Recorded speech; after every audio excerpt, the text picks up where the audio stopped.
One, that we want to call out Mr. Odinga and his desperation and insatiable appetite for bloodshed in this country. And as we have said in our statement, the only person who over the years has benefited from his insatiable thirst for bloodshed in this country is only one man, Raila Amolo Odinga. Not the people he purports to speak for, and not even his partners in the coalition, including his sponsors today, who also suffered the same blackmail that Mr. Odinga is trying to exercise today. We want to support His Excellency, the President, in what he said yesterday, that this is a nation that will be governed by the rule of law, not the rule of men. Yes. Past regimes might have made Mr. Odinga believe that he is above the Constitution and above the laws of this republic.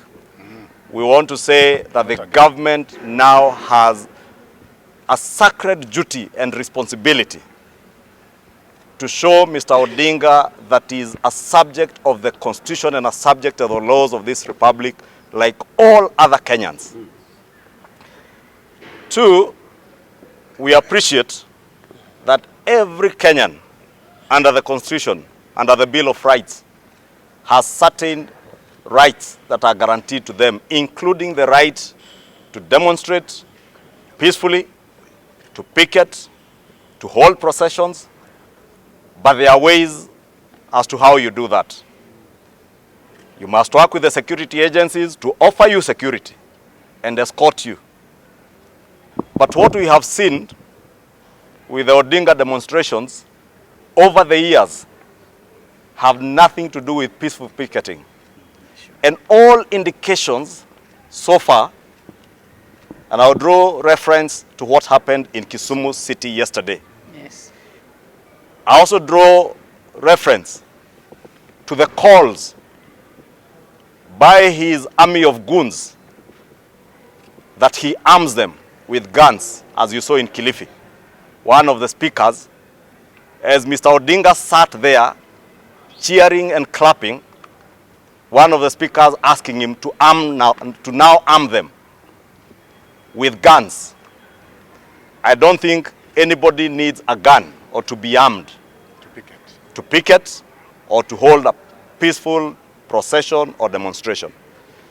And Mr. Odinga's history and past speaks the opposite of anything to do with peaceful demonstrations or peaceful picketing. As we have said, Mr. Odinga is now pointing fingers at this regime and the Kenya Kwanza administration for the high cost of living. But we want to call his bluff. It is Mr. Odinga who cheered on as the last handshake administration was looting this country dry. Yes.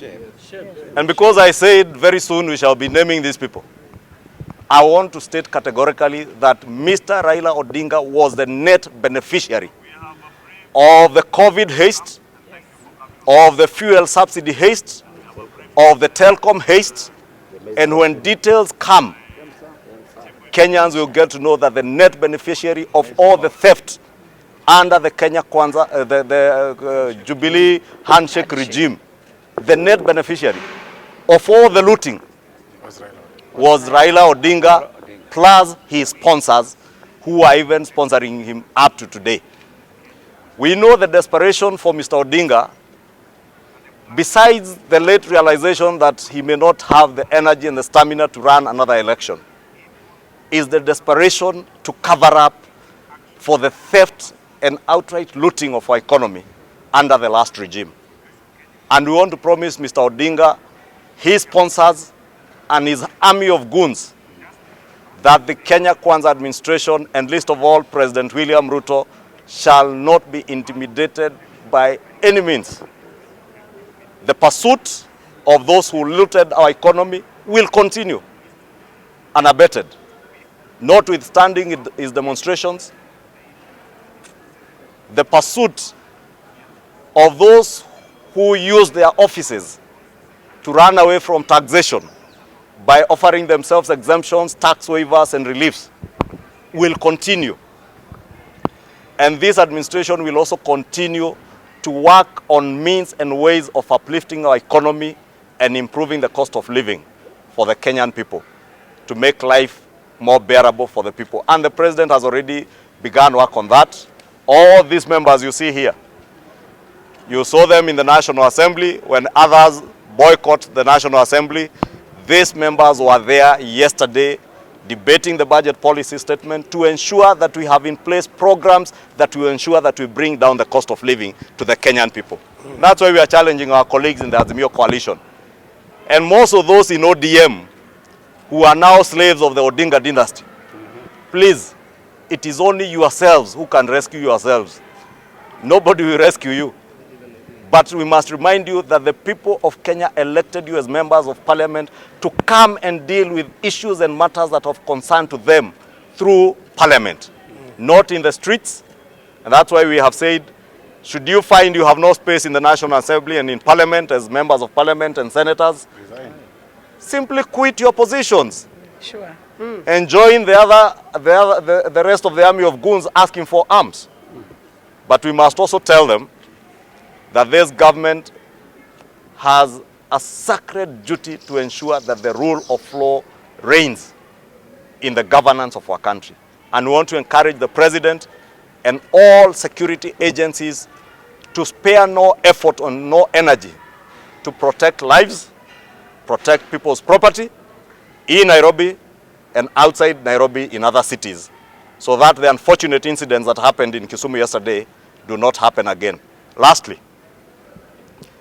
last night, along Bugani Road in Karen, Mr. Odinga held a planning meeting, details of which we have with his ODM members of parliament. And we have details of how they plan to cause chaos and violence within the city over the weekend, culminating with massive destruction of property and bloodshed on Monday. And we just end by reminding Mr. Odinga, you are not above the law. This country shall be governed by the under the Constitution and with the rule of law, not the rule of men. Yes. The former president might have made you believe with a handshake that you are above the law and you can do all that you want. We want to tell you that impunity shall end and shall come to an abrupt end Yes. under this administration. Yes. And the people of Kenya have moved on. The people of Kenya want to see the economy working again. Correct. We invite you members of parliament to join us to working through uplifting the lives of the people of Kenya by working on the economy that you destroyed under the handshake regime. Shortly, as we said, and you have seen a number of committees of this house have begun work on the telecom haste, the maize subsidy haste, and the committee on energy will also soon be embarking on the fuel haste, the subsidy haste. We have had Mr. Odinga and his army demand a reinstatement of these subsidies, and we want to tell him it shall not happen. We shall not continue to feed the monster that has destroyed our economy. Yes. You destroyed our economy with those useless subsidies that were only there for a month and ended up benefiting your families only. And as I said, with time, Kenyans will get to know, besides Mr. Odinga and his family, the other net beneficiaries of those subsidy programs that they are now demanding. Thank you.